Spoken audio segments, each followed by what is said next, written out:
3 લાખ લોકોનું સ્થળાંતર। નમસ્કાર, સ્વાગત છે આપનું આરબી ન્યૂઝ ડોક્ટર સમાચારમાં। હું અશ્વિન રાઠોડ।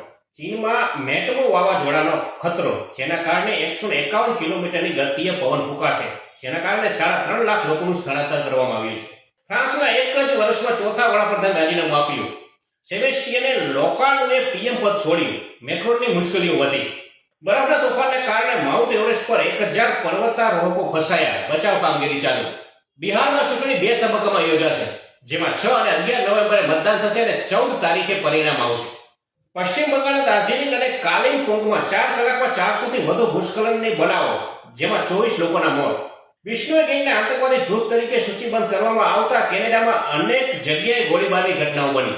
અમેરિકામાં ગુજરાતીની ગોળીમારી હત્યા, અંગત દુશ્મનીમાં શખ્સે કર્યું ફાયરિંગ। ઇટાલીના માટેરામાં કાર અને ટ્રક વચ્ચે ભયાનક અકસ્માત થતા જેમાં 4 ભારતીયોના મોત।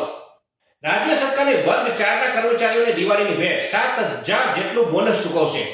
મેડિસિન માટેનો નોબેલ પુરસ્કાર 2 અમેરિકન અને 1 જાપાની વૈજ્ઞાનિકને એનાયત।